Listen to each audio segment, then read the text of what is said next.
پاکستان کے حوالے سے بھی آپ بات کر رہی تھیں کہ پاکستان کا بھی اس میں کردار، پاکستان کسی بھی دفاعی نمائش کے لیے ایک بہترین جگہ کیوں ہے؟ کیا اس کا تعلق ہماری اسٹریٹجک پوزیشن ہے یا ہمارا طویل عرصے سے حالت جنگ میں ہونا ہے اس کی وجہ؟ دیکھیں، میں سمجھتی ہوں کہ سب سے پہلے اگر ہم دیکھیں تو پاکستان ایک تو کچھ جو جنگی حالات ہیں اور مختلف قسم کے جنگی حالات ہیں، ہم نے کنونشنل وارز بھی لڑی انڈیا کے ساتھ، ہمارے کرائسس بہت سارے رہی ہے، اور ایک جو کنٹینیوس ٹینشن رہی ہندوستان کے ساتھ اور وقتاً فوقتاً ہمارے ویسٹرن بارڈر کے اوپر بھی جو ٹینشن رہی، وہ نیچرلی اس نے ہماری اس انڈسٹری کو ڈیولپ کیا۔ دوسرا ایک بہت بڑا اہم پہلو ہے کہ پاکستان نے ایک بہت بڑی جنگ لڑی ہے دہشت گردی کے خلاف۔ بالکل۔ تو آپ ایک بہت مختلف قسم کی جنگ کا بھی تجربہ حاصل کر چکے ہیں اور کر رہے ہیں، اور جب کوئی بھی جنگ ہوتی ہے اس میں بہت مختلف قسم کے ہتھیار استعمال ہوتے ہیں، تو یہ ایک انیشیٹو لینا کہ ہم ان ہتھیار جو ہم اتنی ڈیولپمنٹ کر رہے ہیں اس کو دنیا کو بھی دکھایا جائے۔ بالکل ٹھیک۔ تو میرا خیال یہ ہے کہ اس کے پیچھے دو وجوہات بڑی اہم تھیں، ایک تو پاکستان کی اندرونی جنگیں جو ہم نے جو دہشت گردی کے طور پر لڑی، اور دوسرا اس خطے میں ہمیں ہر وقت جو تیار رہنا پڑا اپنی ملٹری کیپیبلٹی کے حساب سے، کنونشنل کیپیبلٹی کے حساب سے، نیوکلیئر کیپیبلٹی، ہمیں ہر وقت تیار رہنا پڑا، اس نے ہمیں اس کے لیے تیار کیا۔ اور ہم اگر چاہتے یا نہ چاہتے، ایک تو یہ خطہ مڈل ایسٹ کے ساتھ لگتا ہے اور مڈل ایسٹ ایک طویل عرصے سے جنگوں میں ہے، پھر چین اور روس کے ساتھ آپ بہت قریب ہیں۔ بالکل۔ اور پہلے آپ نے کچھ 50 سال جو ہے وہ کولڈ وار کا ایرا گزارا، جس میں امریکہ کا بہت انٹرسٹ تھا اس علاقے میں سوویت یونین کی وجہ سے، اور اب چین کی وجہ سے۔ تو یہ خطہ جو ہے وہ ایک کے بعد ایک اہم موقعوں پہ ابھرتا جاتا ہے۔ بالکل۔ تو یہ لوکیشن ایک بہت بڑا رول ہے، اور ہمارے ارد گرد کی جنگوں کا اس میں بہت بڑا رول ہے، اور میں سمجھتی ہوں کہ جو ہم نے دہشت گردی کے خلاف جنگیں لڑی ہیں اس نے ہمیں بہت ڈیفنس پروڈکشن اور ڈیفنس انڈسٹری کی ڈائیورسٹی کی طرف لے کے گیا۔ بالکل ٹھیک۔ اچھا ڈاکٹر زینب، آئیڈیاز میں اس بار کتنے ملک اور کمپنیاں شرکت کر رہے ہیں، اور دو کی جانب سے کون کون سے جدید ہتھیار پیش کیے جائیں گے؟ دیکھیں، جب یہ شروع ہوا تھا تو تب تک تقریباً 60 ممالک تھے، لیکن اب ہم 300 سے زیادہ اس دفعہ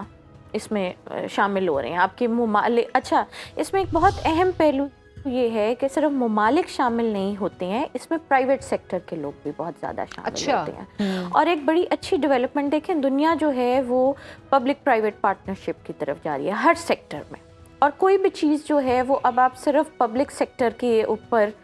رکھ کر نہیں کر سکتے۔ تو دنیا جو ہے وہ تو بہت عرصے سے پرائیویٹ سیکٹر کو انوالو کیے ہوئی تھی اس میں،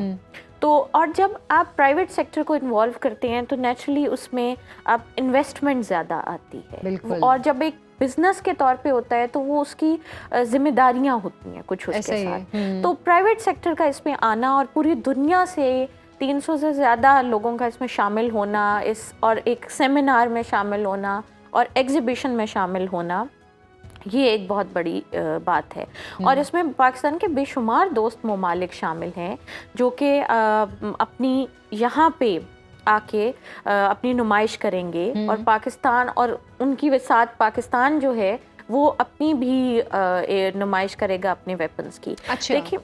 ایک چیز یہاں پہ میں کہنا چاہوں گی کہ جس طرح ہم نے ڈیولپ کیا JF-17 تھنڈر، جو کہ ایک بہت بڑی اچیومنٹ ہے پاکستان کی، پھر ٹینکس میں الخالد ٹینک ہماری ایک بہت بڑی اچیومنٹ ہے، پھر اس کے بعد ہم اب اس سٹیج پر ہیں کہ ہم $120 ملین سے زیادہ کے ہتھیار جو ہیں وہ ایکسپورٹ بھی کر رہے ہیں، پبلک اور پرائیویٹ سیکٹر مل کے، اور جو میں سمجھتی ہوں کہ اس میں بہت زیادہ آپ آگے بڑھ سکتے ہیں۔ بالکل ٹھیک کہہ رہی ہیں آپ۔ اچھا ڈاکٹر زینب، ہماری دفاعی صنعت کے حوالے سے اگر ہم بات کریں تو خطے میں ہماری اسٹریٹجک ضروریات پوری کرنے اور اس حوالے سے فائدہ مند رول کے لیے کس طرح اہم ہے؟ دیکھیں، ہمارا کوئی 2250 کلومیٹر کا بارڈر ہے افغانستان کے ساتھ، جس میں ہمیشہ سے بارڈر پرابلمز رہی ہیں، پھر ایران کے ساتھ ہمارا بارڈر ہے، جہاں سے ہمیں بارڈر پرابلمس رہی ہیں. 1600 کلومیٹر سے زیادہ انڈیا کا بارڈر ہے, جو بھی ایک ٹینسڈ بارڈر ہمیشہ سے رہا. بالکل. اور جب ہم اسپیشلی افغانستان اور ایران کے بارڈر کی بات کرتے ہیں تو ہماری ایک بڑا اہم ایشو ہمیشہ رہا ہے کہ یہاں سے وہاں اسمگلنگ ہوتی ہے. اور جب ہم افغان وار, سوویت ایرا میں افغان وار کی بات کرتے ہیں تو ہمیشہ ہم یہ بات کرتے ہیں کہ وہاں سے بہت زیادہ جو ایک چیز آئی وہ ویپنز, ویپنائزیشن بہت زیادہ ہوئی. تو اگر آپ اس انڈسٹری کو, کوئی بھی انڈسٹری جو کہ بہت زیادہ آپ کی ڈی ریگولیٹڈ ہے یا ان ریگولیٹڈ ہے اور وہ آپ کو تکلیف دے رہی ہے کسی بھی طرح سے, تو آپ اس کو اگر اپنی مین اسٹریم اکانومی میں شامل کریں ریگولیٹ کر کے, تو اس کے فوائد بہت زیادہ ہیں. ایک تو یہ کہ وہ آپ کی اکنامک ڈیولپمنٹ آف کورس اس میں بہت اہم کردار ادا کرتی ہے. دوسرا, آپ بہت سے ان لوگوں کو جو سوسائٹی سے باہر رہ کے سوسائٹی میں آنے کی کوشش کر رہے ہیں دوسرے چور دروازوں سے, آپ انہیں مین اسٹریم میں شامل کر رہے ہیں اور ان بزنسز کو اپنے اندر شامل کر رہے ہیں. اور جب آپ مین اسٹریم میں کوئی بزنس لاتے ہیں تو اس کا مطلب ہے کہ وہ ٹیکس بھی دے گا, وہ آپ کی انویسٹمنٹ میں بھی شامل ہوگا, وہ امپلائمنٹ بھی دے گا. اور جب وہ یہ سب کام کرے گا اور وہ مین اسٹریم میں ہوگا تو اس کے اوپر آپ کے قوانین بھی لاگو ہوں گے اور آپ کی ریگولیشنز بھی لاگو